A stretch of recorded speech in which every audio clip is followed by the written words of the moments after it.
بسم اللہ الرحمن الرحیم۔ گمنام ہیرو کے معزز ناظرین السلام علیکم۔ دوستو لائک ضرور کر دیا کریں، شکریہ۔ آئیے چلتے ہیں کہانی کی طرف۔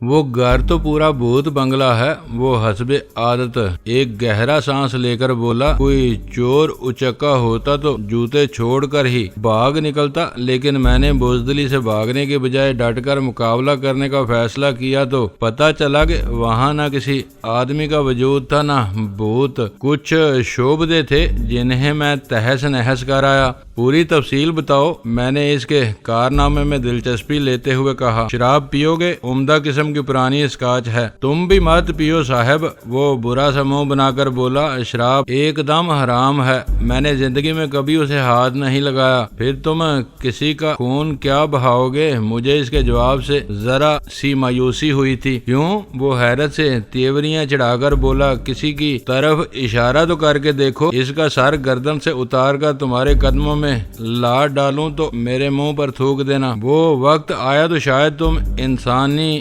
خون کی حرمت کے بارے میں سوچنے لگو گے، میں نے کہا۔ وہ الجھی نظروں سے میری طرف دیکھتا رہا، پھر آہستگی سے بولا، دیکھو صاحب، یہ سب مجھے نہیں معلوم۔ شراب حرام ہے تو حرام ہے، خون میں ملتی ہے تو دماغ پر اندھیری چادر تان دیتی ہے، رشتوں کا احساس مٹا دیتی ہے، لیکن خون کی بات دوسری ہے۔ میں تمہارا ملازم ہوں، جو تمہارا دشمن ہے وہ میرا دشمن ہے، اور تمہارے ہر حکم کی تعمیل میرا فرض ہے۔ تمہارے حکم سے منہ موڑا تو وفادار کے بجائے دغا باز کہلاؤں گا اور میرے روزی خراب ہو جائے گی۔ بہت ہی عجیب اور ناقابل فہم تھا اس کا فلسفہ، بس ذہن کی بات تھی۔ جو بات جم گئی وہ اپنی جگہ اٹل تھی اور دنیا کی کوئی حقیقت اس میں تبدیلی نہیں لا سکتی تھی۔ اس کے نزدیک وفا کا بس ایک ہی مفہوم تھا کہ اپنے مالک کے حکم کی تعمیل میں ذہن پر کوئی زور دیے بغیر سر دڑ کی بازی لگا دی جائے۔ میں نے نہ انسانی خون کی حرمت کے مسئلے کو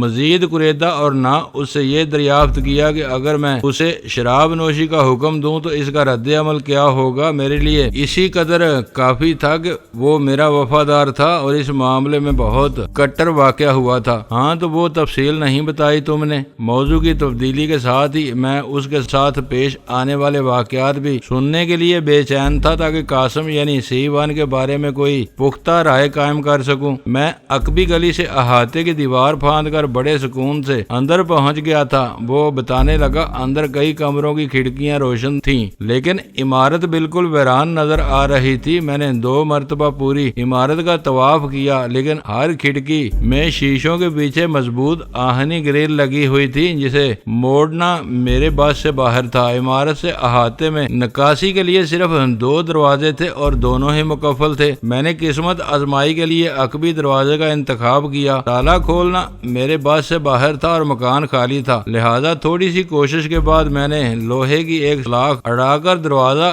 یا تالے کو توڑنے کی کوششیں شروع کر دیں۔ خاصی آوازیں پیدا ہوئیں، لیکن کہیں سے کوئی مداخلت نہیں ہوئی۔ دروازے نے جب جگہ چھوڑی تو میں کئی منٹ تک دیوار سے لگا ہوا سونگین لیتا رہا، لیکن اندر موت کا سا سناٹا طاری تھا۔ پھر جو ہی میں دروازہ کھول کر اندر گھسا، کہیں سے کرخت اور گنجیلی مردانہ آواز ابھری، پکڑ لو اس بدماش کو، بچ کر نہ نکلنے پائے۔ اسی کے ساتھ کچھ قدموں کی آوازیں ابھری اور میں بکھلانے کے باوجود آہنی سلاخ لے کر بیرونی دیوار سے چپک کر کھڑا ہو گیا، تاکہ جیسے ہی کوئی ٹوٹے ہوئے دروازے سے باہر نکلے میں اس کی کھوپڑی پر ضرب لگا سکوں۔ جب کافی دیر تک نہ کوئی باہر نکلا نہ کوئی آہٹ سنائی دی تو میں دھڑکتے ہوئے دل کے ساتھ آگے بڑھا، لیکن اس بار کچھ بھی نہیں ہوا۔ اندر سارے دروازے غیر مقفل تھے اور وہاں کوئی متنفس موجود نہیں تھا۔ میں اس کرخت مردانہ آواز کے بارے میں سخت پریشان تھا کہ ایک خوابگاہ کا دروازہ کھولتے ہی پھر وہی آواز ابھری اور میں اس سے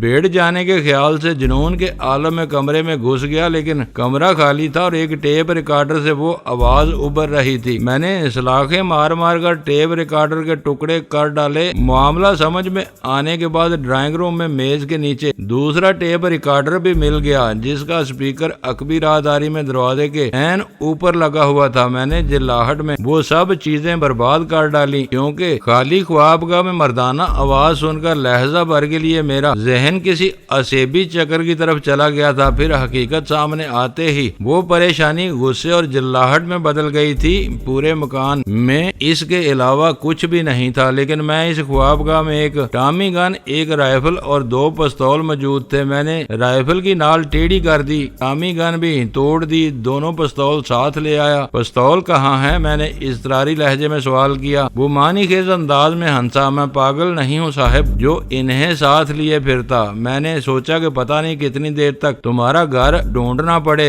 باری جیبوں کو ہر ایک شعبے کی نظر سے دیکھتا، لہذا میں نے اس مکان سے نکلتے ہی دونوں پستول ایک تھیلی میں ڈال کر جاڑیوں میں چھپا دیے تھے۔ اب جاتے ہوئے انہیں نکال لوں گا۔ وہاں کسی عورت کی رہائش کے آثار بھی ملے تمہیں؟ میں نے پوچھا۔ ایسے ویسے اس نے برا سا منہ بنایا۔ معلوم ہوتا ہے وہ بڑی بے ڈھنگی اور بے پرواہ عورت ہے۔ اس کے استعمال کے کپڑے وہاں ادھر ادھر بکھرے ہوئے تھے۔ مجھے خوشی ہے کہ آج میں نے تمہیں 2 کام سونپے جو تم نے بہت عمدہ طریقے سے سر انجام دیے۔ اب یہ بتاؤ کہ میرے ساتھ شہر سے باہر جانے کے لیے بھی تیار ہو یا تیار نہ ہونے کا سوال ہی پیدا نہیں ہوتا صاحب۔ وہ میری بات کاٹ کر بولا، حکم دو گے تو جہنم کے سرے تک بھی تمہارا ساتھ دوں گا۔ میں دل ہی دل میں ہنس پڑا۔ اس نے جو کچھ کہا وہ سادگی کے ساتھ محاورتاً ہی کہا تھا، لیکن اس سادگی میں بھی وہ جہنم کے سرے تک ہی ساتھ دینے کو تیار تھا۔ اس سے آگے کا معاملہ مبہم چھوڑ دیا تھا۔ تھوڑے سے توقف کے بعد میں نے کہا، اب تم یہیں ٹھہرو گے، کل ہم لاہور روانہ ہو جائیں گے۔ لیکن وہ دونوں پستول، اس کے چہرے پر اچانک سوالیہ لکیروں کا جال سا ابھر آیا۔ وہ تمہارا مالک غنیمت ہے، میں نے مسکراتے ہوئے کہا۔ اس کی فکر نہ کرو، ابھی جا کر لے آئیں گے۔ اس کی آنکھوں میں چمک پیدا ہو گئی۔ وہ بہت مہنگے بکیں گے، ساتھ چلو گے تو میں پستول میر زمان کو دے آؤں گا، وہ کسی سے بھی سودا کر لے گا۔ اتنی اجلت کی ضرورت نہیں، میں نے سنجیدگی سے کہا۔ فی الحال کسی کو ان پستولوں کی ہوا بھی نہ لگنے دینا۔ رقم کی ضرورت ہے تو مجھے بتاؤ، میں تمہاری مدد کروں گا۔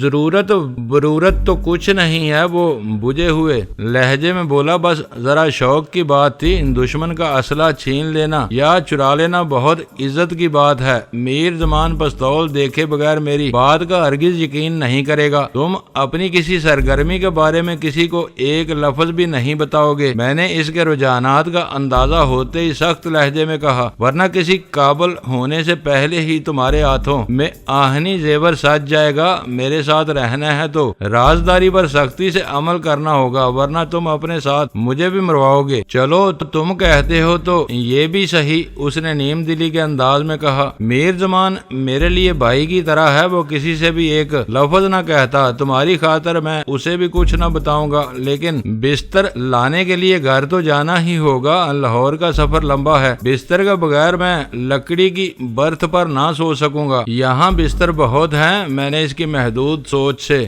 محظوظ ہوتے ہوئے کہا، لیکن ہم جہاز سے جائیں گے، ریل سے نہیں۔ لباس بھی انگریزی وضع کا پہننا ہوگا۔ کوٹ پتلون تو خیر میں بھی کبھی کبھی پہنتا رہا ہوں، وہ ہنستے ہوئے بولا، لیکن اب یہ نہ کہہ دینا کہ مجھے اپنا نام بھی بدلنا ہوگا۔ فی الحال نہیں تو ضرورت اور حفاظت کے پیش نظر کسی وقت نام بھی بدلنا پڑے گا۔ ان سب باتوں کے لیے خود کو تیار کر لو۔ ویسے تم داڑھی بڑھا لو تو یہ تبدیلی تمہارے حق میں بہتر رہے گی۔ عیسیٰ خان، اس کے ملازمین یا پرانے واقف کاروں میں سے کوئی تمہیں نہ پہچان سکے گا، ورنہ تمہارے بدلتے ہوئے حالات ہر ایک کو تمہارے بارے میں تجسس میں مبتلا کر دیں گے۔ یعنی تمہارے خیال میں اگر میں ماضی سے رشتہ توڑ کر تمہارے ساتھ بالکل نئی زندگی کا آغاز کروں تو یہ میرے حق میں بہتر رہے گا؟ اس نے پرخیال لہجے میں سوال کیا۔ تم بہت عقل مند ہو، کچھ ایسا ہی سمجھ لو، بس پھر کل سے داڑھی بڑھتی چلی جائے گی۔ کھانا اس نے راستے میں ایک ہوٹل سے کھا لیا تھا، لہذا میں اس کی یاد دہانی پر قاسم کے مکان سے چرائے ہوئے پستولوں کی بازیابی کے لیے اس کے ساتھ روانہ ہو گیا۔ سلطان شاہ دیکھنے میں سادہ لو لیکن عملاً بہت چالاک آدمی تھا۔ اس نے وہ پستول ایک ایسی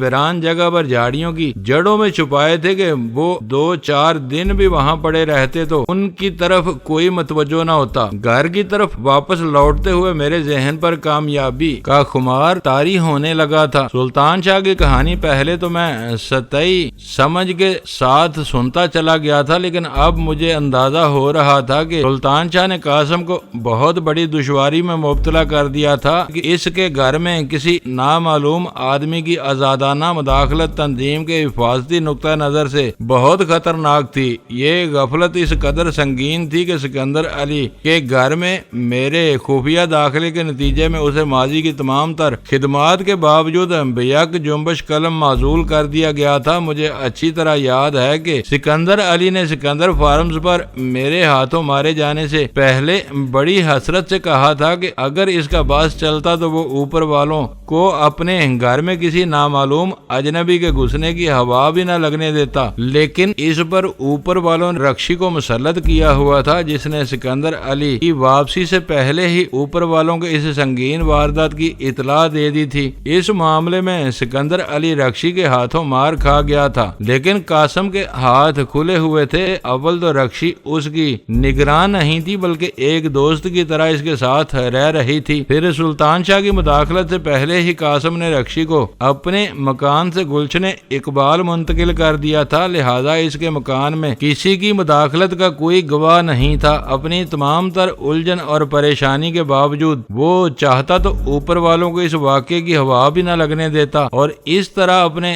ریکارڈ کو بے داغ رکھنے میں کامیاب ہو جاتا۔ میرے لیے وہ معاملہ ثانوی تھا جسے لاہور سے واپسی کے بعد طے کرنا تھا، لہذا گھر پہنچ کر میں نے سلطان شاہ کو اس ہدایت کے ساتھ سونے کے لیے ایک کمرہ دے دیا کہ وہ میرے ملاقاتیوں وہ جو بھی ہوں سے حتی الامکان دور ہی رہے گا۔ میں نے یہ سوچ ہی لیا تھا کہ رکشی کی دھمکیوں یا کار کی ڈکی میں ملنے والے ٹائم بم کے بارے میں A2 کو ایک لفظ بھی نہیں بتاؤں گا تاکہ قاسم کا منصوبہ ناکارہ ہو کر رہ جائے۔ دوسری طرف A2 نے بھی مجھے کسی قسم کے رابطے سے منع کر دیا تھا، بس باہر سے لے جانے والوں کا انتخاب مکمل ہونے کے بعد مجھے اس کو اطلاع دینا تھی، اس لیے A2 کو فون کرنے کی کوئی ضرورت نہیں تھی۔ میں نے اس دن کا آخری پیک بنا کر مسحری کے سرانے روشنی کا بلب آن کر کے روشنیاں گل کر دی اور بستر پر دراز ہو گیا۔ ذہن پر سرور کی کیفیت طاری تھی لیکن نیند کا کوسوں بھی پتہ نہیں تھا۔ میں بستر پر پڑا ایک ناول کا مطالعہ کرتا رہا۔ ناول بڑی طاقتوں کی سرد جنگ کی کہانی کو مغربی مصنف بڑی حد تک بڑھا لے گیا تھا کہ بعض خفیہ مقاصد کی تکمیل کے لیے اس نے روسی ایجنٹوں کے مضبوط حصار میں امریکی صدر کی بیوی کی جگہ اس کی ہم شکل اور تربیت یافتہ روسی جاسوسہ کو صدر امریکہ کے ہمراہ دکھایا تھا۔ اس جاسوسہ کی تربیت اور اداکاری اس قدر مکمل تھی کہ صدر امریکہ کو شبہ تک نہ ہو سکا تھا کہ اس کی بیوی واشنگٹن سے ہزاروں میل دور روسی قید میں تشدد کی صعوبتیں جھیل رہی تھی اور اس کے ساتھ ایک جاسوسہ موجود تھی۔ کہانی میں میری دلچسپی اس لیے اور بھی بڑھ گئی تھی کہ میں یونیسکو کے تحت ہونے والے کھلے اجلاس میں امریکی مندوب کی زبانی روسی عزائم کی ناقابل یقین کہانی سن چکا تھا اور اسی وقت سے یہ خیال مسلسل میرے ذہن میں چوکے لگا رہا تھا کہ اپنی سرزمین پر ہیروئن کی تیاری، درآمد اور تجارت میں ملوث ہر چھوٹا بڑا موہرا دانستہ یا نادانستہ طور پر ایک بھیانک سازش کا اعلی کار بنا ہوا تھا جس کے مقاصد حصول زر سے زیادہ جغرافیائی اور سیاسی تھے۔ میں کہانی میں اس کے ایک کردار کی طرح ڈوبا ہوا تھا کہ اچانک خوابگاہ کے سناٹے میں فون کی گھنٹی چیخی اور چند ثانیوں کے لیے میرے اعصاب بکھر کر رہ گئے۔ بے اختیار میری نگاہ وال کلاک کی طرف اٹھ گئی جو اس وقت 2 بجے کے عمل کا اعلان کر رہا تھا۔ گھنٹی کی آواز دوبارہ کسی گھٹی گھٹی عصبی چیخ کی طرح گونجی تو میں نے دھڑکتے ہوئے دل کے ساتھ ہاتھ بڑھا کر ریسیور اٹھا لیا۔ لائن پر سناٹا رہا، شاید فون کرنے والا میری طرف سے گفتگو میں پہل کا منتظر تھا، لیکن میں دانستہ خاموش رہا۔ پھر آخر ریسیور پر قاسم کی آواز ابھری، کیا تم جاگ رہے تھے؟ کیا یہی پوچھنے کے لیے میری نیند خراب کی ہے؟ میں غصیلے لہجے میں گرایا۔ کثرت شراب نوشی سے میری آواز ویسے ہی بھاری ہو رہی تھی، لہذا مجھے لہجے کو خمار آلود بنانے کے لیے اداکاری کی ضرورت نہیں پڑی۔ میں اس وقت بہت پریشان ہوں۔ اس کا تھکا ہوا لہجہ اس کے الفاظ کی عکاسی کر رہا تھا، لیکن میرے دل میں اس کے لیے ہمدردی کی ذرا بھی رمق پیدا نہ ہو سکی، کیونکہ میں اچھی طرح واقف ہو چکا تھا کہ وہ رکشی کے نام کی آڑ لے کر مجھے بلیک میل کرنے کی تیاریوں میں مصروف تھا، ورنہ یوں بے وقت تمہیں تنگ نہ کرتا۔ پریشانی کا اسباب بھی بتا ڈالو، میں نے جذبات سے آری سرد لہجے میں کہا۔ ابھی وقت باقی ہے، میں تمہارے مسائل سے اوپر والے کو آگاہ کر دوں گا۔ نہ اس کی کھردری آواز میں بکھلاہٹ عود کر آئی۔ یہ کوئی آفیشیل معاملہ نہیں ہے، میں نے تمہیں دوست سمجھ کر فون کیا ہے اور اس پریشانی کا تعلق تم سے بھی ہے۔ دوستی کا تو کوئی تعلق نہیں ہے ہمارے درمیان، میں نے تلخ لہجے میں کہا۔ کل تک تم میرے اوپر تھے، آج تابع ہو، ایسے میں دوستی کی کوئی گنجائش کہاں نکل سکتی ہے؟ تو پھر معاملے کی بات ہی صحیح۔ قدرے سکوت کے بعد اس کی آواز میں بھی تندی عود کر آئی۔ رکشی کا کچھ پتا چلا؟ میں اس معاملے سے بالکل بری الذمہ ہوں، اس کا سراغ لگانا تمہارا کام ہے۔ تم سے اس کا کوئی رابطہ یا فون کال وغیرہ؟ میں اس کے لہجے کی بے چینی بھانپ گیا۔ رکشی نے پہلے مجھے فون پر دھمکیاں دی، پھر فون ہی پر کار کی ڈگی میں بم کی موجودگی سے آگاہ کیا تھا، اور اس نے دونوں بار یقیناً قاسم ہی کے مشورے پر عمل کیا تھا، لیکن اس بارے میں میری پراسرار خاموشی قاسم کو کھل رہی تھی۔ وہ اپنے حفاظتی اختیارات کی آڑ میں مجھ سے سچ اگلوانا چاہ رہا تھا، لیکن میں نے بھی کچی گولیاں نہیں کھیلی تھیں۔ وہ بہت چلاک عورت ہے، خطرہ بھانپ کر ہی روپوش ہوئی ہے۔ وہ کیوں مجھ سے رجوع کر کے کوئی خطرہ مول لینے لگی؟ ریسیور پر اس کی ایک گہرے سانس کی آواز آئی، لیکن میری اطلاعات کچھ اور بتاتی ہیں۔ اس کا لہجہ معنی خیز تھا۔ پھر مجھ سے کیوں پوچھ رہے ہو؟ میں نے چڑچڑے لہجے میں سوال کیا۔ صرف تصدیق کے لیے، رکشی نے مجھے فون کیا تھا کہ وہ تمہاری وجہ سے مصیبت میں پڑی ہے اور تمہیں ہرگز معاف نہیں کرے گی۔ بزدلی کے ساتھ وار کرنے کی بجائے اس نے تمہیں فون کر کے اپنے عزائم سے آگاہ بھی کر دیا ہے۔ مجبوراً اسے ایک کہانی تراشنا ہی پڑ گئی۔ میرے لیے یہ سمجھنا دشوار ہے کہ اسے تم سے جھوٹ بولنے کی کیا ضرورت تھی؟ تم تو اسے مجھ سے زیادہ جانتے ہو، تو تم اب بھی اس سے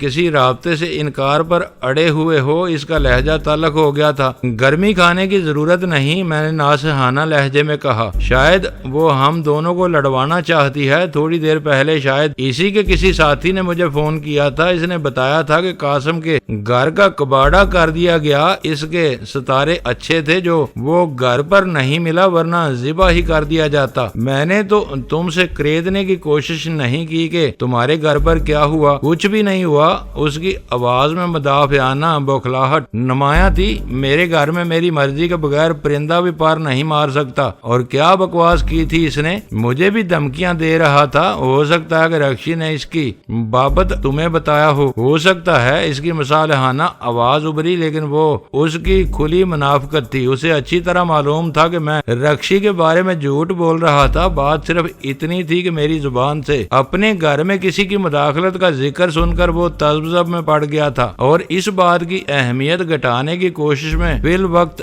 رکشی کے بارے میں میرا جھوٹ تسلیم کرنے پر آمادہ ہو گیا تھا۔ ہمیں پوری طرح ہوشیار رہنا چاہیے۔ کوئی بھی خطرہ محسوس ہوتے بے دریغ مجھ سے رجوع کرنا۔ ویسے فون کرنے والے کی آواز سے کچھ اندازہ تو لگایا ہوگا تم نے اس کے بارے میں۔ پختہ عمر کا کوئی خرانٹ آدمی معلوم ہوتا تھا۔ تمہارے بارے میں بہت نازیبا الفاظ استعمال کر رہا تھا۔ اس نے تو یہاں تک کہا تھا کہ وہ ہم لوگوں کے بارے میں بہت کچھ جانتا ہے اور جلد ہی ہماری اینٹ سے اینٹ بجا دے گا۔ میں نے ایک سوچے سمجھے منصوبے کے تحت شوشہ چھوڑا۔ اچھا ہوا کہ تم نے بتا دیا، اب میں اسے بھی دیکھ لوں گا۔ اس کی آواز تفکر امیز ہو گئی۔ تم نے اپنی الجھن کے بارے میں نہیں بتایا ابھی تک۔ میں نے اسے چھیڑا۔ رکشی کے فون کا معاملہ تھا۔ اس کی آواز اس بار نرم تھی۔ میری سمجھ میں نہیں آ رہا تھا کہ اس معاملے کو کیسے ہینڈل کروں، مگر اب تمہیں فون کرنے والا زیادہ اہمیت اختیار کر گیا ہے۔ ہو سکتا ہے کہ وہ پہلے میرا ہی رخ کرے۔ وہ جھوٹ بول رہا تھا۔ مجھے یہ تاثر دینا چاہتا تھا جیسے اس کے گھر میں کوئی غیر معمولی واقعہ رونما نہ ہوا ہو، اور میں نے اس پر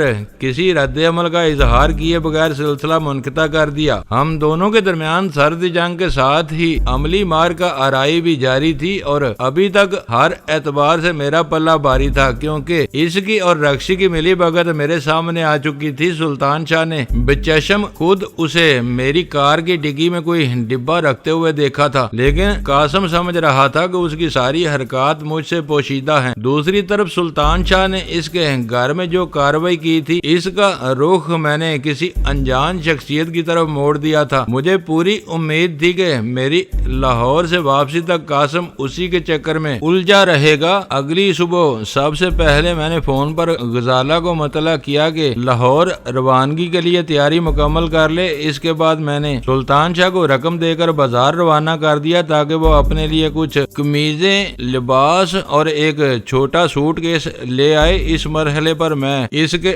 ساتھ شہر میں کہیں دیکھا جانا پسند نہیں کرتا۔ اگر وہ لاہور کے سفر میں ہر طرح کا پارسا ثابت ہو جاتا تو میرا ارادہ تھا کہ اسے مستقل طور پر غزالہ کے ہاں پہنچا دوں گا۔ وہاں وہ گھریلو کام کاج کے ساتھ بظاہر چوکیدار کی ذمہ داری بھی سنبھال سکتا تھا اور جب مجھے ضرورت ہوتی وہ میرے کام بھی آ سکتا تھا۔ اگلے مرحلے پر میں نے جہانگیر کو B4 کی حیثیت سے فون کر کے اسی طور پر آپریٹس پر کال کرنے کی ہدایت کی اور 10 منٹ بعد اس سے ٹرانسمیٹر ریسیور پر بات ہو گئی۔ ٹرک نمبر PR039 شہر پہنچنے والے مال کی مقدار اتنی کافی تھی کہ اس کے اندازے کے مطابق پورا ہفتہ اطمینان سے گزر سکتا تھا۔ اس نے پہلی بار 3 نمبر میں داخلے کے بارے میں زبان کھولی تو میں نے B4 کی حیثیت سے اسے بتا دیا کہ فی الحال جیوا ہاؤس کے 3 نمبر کمرے میں میرے سوا ہر ایک کا داخلہ ممنوع رہے گا۔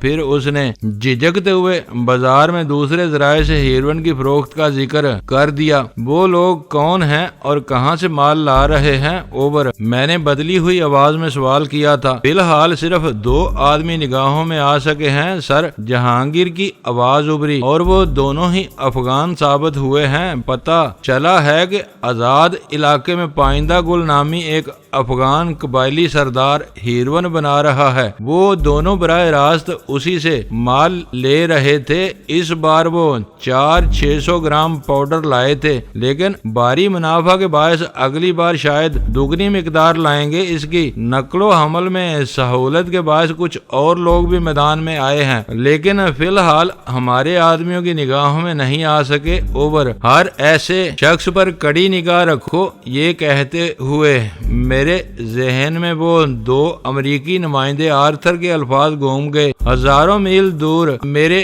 بر اعظم سے آنے والی اس شخص کی معلومات اس قدر وسیع تھیں کہ اس نے پائندہ گل کی ہیروئن ساز فیکٹری کا مال بازار میں آنے سے پہلے اس کی کامیابی کی اطلاع دے دی تھی۔ جہانگیر کی زبان سے پائندہ گل کے بارے میں آرتھر کی اطلاعات کی پوری تائید کر رہی تھی۔ ان دونوں افغانوں پر آدمی لگا دیے جائیں گے۔ ان کے کوائف کیا ہیں؟ اوور، ان دونوں کے کوائف نوٹ کر کے میں نے سلسلہ منقطع کر دیا اور آپریٹس کی ٹرانسمیشن فریکوینسی تبدیل کر کے C1 سے رابطہ قائم کرنے کی کوشش کرنے لگا۔ سی کنگ ریسیونگ، اس نے پہلی ہی کال کے جواب میں کہا۔ ابھی میں دوسری فریکوینسی پر تمہارے اور D1 کی گفتگو سن رہا تھا، اسی لیے کال کیا ہے نا۔ اوور، واقعی تم بہت ذہین ہو، میں نے برا سا منہ بنا کر کہا۔ پھر تم نے یہ بھی سن لیا ہوگا کہ نزار خان اور تازہ گل سہراب گوٹ کی ایک سستی سی سرائے میں مقیم ہیں۔ انہیں بے رحمی کے ساتھ زد و کوب کر کے ہر اس چیز سے محروم کر دو جو ان کی تحویل میں ہو۔ انہیں دوسروں کے لیے عبرت کا شاہکار ہونا چاہیے۔ رقم کمانے کے لالچ میں اگر ہر ایک شخص 1-8 کلو ہیروئن کے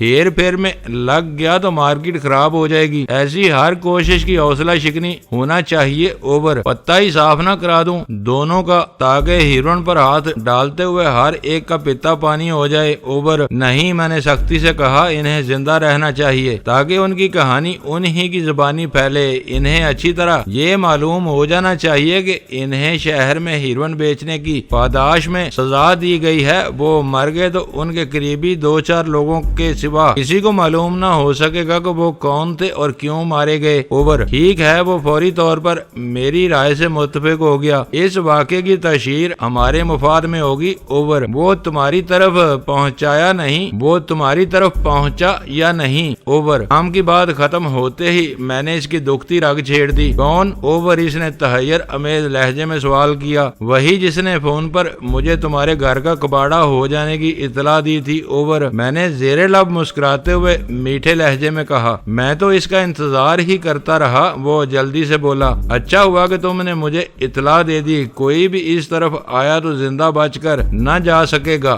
رکشی سے کوئی رابطہ ہوا تمہارا؟ اوور، اپنی صفائی پیش کرنے کے ساتھ ہی اس نے اپنی دانست میں مجھے ذہنی کچوکے دینے کی کوشش کی، کیونکہ اسی کے اما پر رکشی نے مجھے فون پر پہلے دھمکیاں دی تھی، پھر کار کی ڈگی میں ٹائم بم کی موجودگی کی اطلاع دی تھی، لیکن میں رکشی سے کسی رابطے سے ہی صاف انکار کر رہا تھا۔ فکر نہ کرو، رابطے ہوتے ہی تمہیں مطلع کر دوں گا۔ میرا خیال ہے کہ اسے کوئی بڑبولا ساتھی مل گیا ہے جو دھمکیاں دینے کے معاملے میں حاتم ہے، لیکن عملاً نکارا ہے۔ موقع ملا تو میں کسی تدبیر سے رکشی کو گیر ہی لوں گا، پھر اس کی وہ درگت بناؤں گا کہ وہ بھی یاد رکھے گی۔ اوور، میں نے پورا شہر چھان مارا لیکن اس کا کہیں سراغ نہیں مل سکا۔ وہ جس انداز میں رپوش ہوئی ہے، اس سے تو یہی ظاہر ہوتا ہے کہ وہ کچھ کر گزرنے پر تل گئی ہے اور آسانی کے ساتھ ہمارے ہاتھ نہ آ سکے گی، لیکن پھر بھی اگر وہ تمہارے ہاتھ لگ ہی جائے تو اس پر تشدد وغیرہ کیے بغیر